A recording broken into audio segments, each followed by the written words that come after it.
சேர்ந்து உம்முடைய வேதத்தை தியானிக்கும் பொழுது கர்த்தர் உம்முடைய வசனத்தின் மூலமாக என்னோடும் எங்களோடும் பேச வேண்டுமா ஜெபிக்கிறேன். எங்கள் யாவரையும் பரிசுத்த ஆவியானவர் அபிஷேகித்து ஆசீர்வதித்து உம்முடைய வசனத்தினாலே எங்களை ஆசீர்வதித்து அனுப்ப வேண்டுமா ஜெபிக்கிறேன். ஆண்டவரே, உம்முடைய நாமம் மகிமையாகட்டும். ஆண்டவரே, வருகைக்கென்று கர்த்தர் என்னையும் எங்களையும் ஆயத்தப்படுத்தும். எங்கள் மூலமாக அநேக ஜனங்கள் ஆயத்தமாக கர்த்தர் உதவி செய்யும். இயேசு கிறிஸ்து நாமத்தில் ஜெபிக்கிறேன் நல்ல பரலோக பிதாவே. ஆமென். தேவன் தேவன்னா யாரு அப்படின்னு கேட்டீங்கன்னா, இந்த உலகத்தை எல்லாம் உண்டாக்கினவர் தான் தேவன். நம்மையும் கூட உருவாக்கினவர் தான் தேவன். நாம உண்டாக்கின ஒன்று கடவுளாகவோ தேவனாகவோ முடியாது. நம்மை உண்டாக்கினவர் தான் தேவன். அதை நம்ம ஃபர்ஸ்ட் புரிஞ்சுக்கணும். சரி, அந்த தேவன் முதலாவது என்ன செஞ்சாருன்னு கேட்டீங்கன்னா, நம்ம எல்லாம் உண்டாக்குறதற்கு முன்பு ஆரம்பத்திலே தேவ தூதர்களை உண்டாக்கினார். அப்ப மனிதர்கள் இல்லை, இந்த உலகம் இல்லை, இந்த பூமி இல்லை. ஆரம்பத்தில் தேவன் தேவ தூதர்களை உண்டாக்கினார். சரி, எவ்வளவு தேவ தூதர்களை தேவன் உண்டாக்கினார்? 12 லேகியோன். ஐயா கரெக்டா சொன்னாங்க. ஆரம்பத்திலே தேவன் தேவ தூதர்களை படைத்தார். எவ்வளவு தூதர்களை படைத்தார் அப்படின்னு நம்ம பார்த்தோம்னா, தேவன் ஆயிரக்கணக்கான தூதர்களை படைத்தார். சரி, அதுக்கு நம்ம ஆண்டவருடைய வசனத்திலிருந்து ஒரு வசனத்தை பார்ப்போம். மத்தேயு 26வது அதிகாரம் 53வது வசனம். இந்த வசனத்தை படிக்கிறதுக்கு முன்னாடி நான் உங்களுக்கு சொல்றேன். இயேசு கிறிஸ்துவை ரோம் போர் வீரர்கள் வந்து பிடிக்க வந்தாங்க. அப்ப கெத்செமனே தோட்டத்திலே இயேசு கிறிஸ்துவை பிடிக்க வரும் பொழுது, இயேசு கிறிஸ்துவோடு கூட இருந்த சீடன் பேதுரு என்ன பண்ணாருன்னு கேட்டீங்கன்னா, கத்தியை எடுத்து அந்த ரோம் போர் வீரருடைய காதை வெட்டிட்டார். அப்ப இயேசு கிறிஸ்து என்ன சொல்றாரு, அந்த தன்னுடைய சீஷனை பார்த்து இயேசு கிறிஸ்து சொல்றாரு, என்ன சொல்றாரு நம்ம பாப்போமா? 26:53 மத்தேயு படிப்போம்.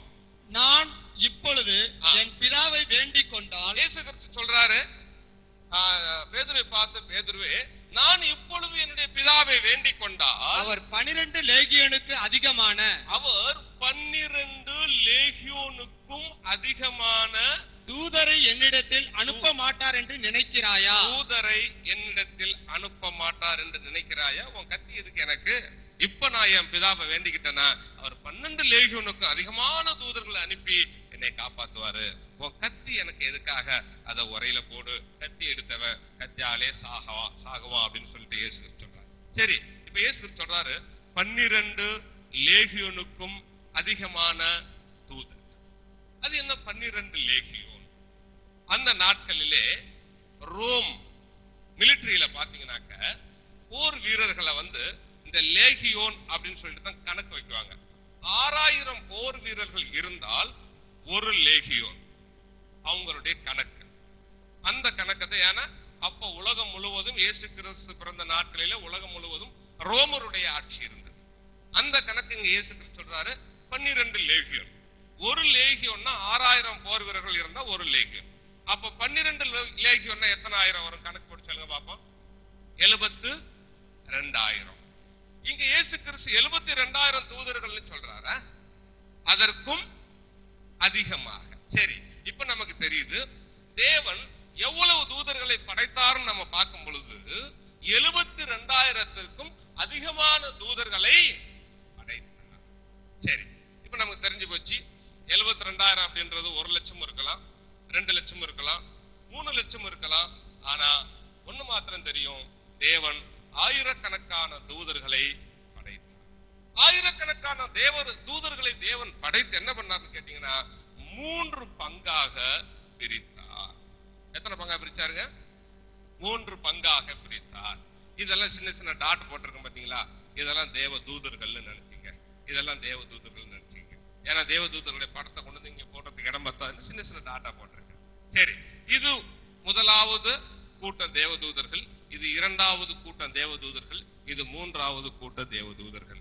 எல்லா தேவதூதர்களையும் தேவன் 3 கூட்டமாக பிரித்து ஒவ்வொரு கூட்ட தேவதூதர்களுக்கும் ஒவ்வொரு தலைவனை வைத்தார்.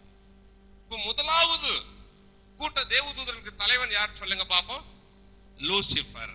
இரண்டாவது கூட்டத்திற்கு மிகாவேல். மூன்றாவது கூட்டத்திற்கு காபிரியேல். 3 கூட்டத்தையும் நம்ம பார்த்தோம். சரி, இந்த 3 கூட்டத்தினுடைய வேலை என்ன அப்படின்னு நம்ம ஆண்டவருடைய வசனத்துல பார்த்தோம்னாக்க, இந்த லூசிபரும் அவனை சேர்ந்த தூதர்களும் அவர்களுடைய வேலை என்னன்னு கேட்டீங்கன்னாக்க, தெரிஞ்சவங்க சொல்லுங்க பாப்போம். கர்த்தரை துதிப்பது, ஆண்டவரை ஆராதிப்பது, 24 மணி நேரமும் ஆண்டவரை ஆராதிப்பது. இதுதான் இந்த கூட்டத்தினுடைய வேலை. இரண்டாவது கூட்டத்தை தேவதூதர்களுக்கு தலைவன் யார் சொல்லுங்க பாப்போம்? மிகாவேல். இந்த மிகாவேலுடைய வேலை என்ன தெரிஞ்சவங்க சொல்லுங்க.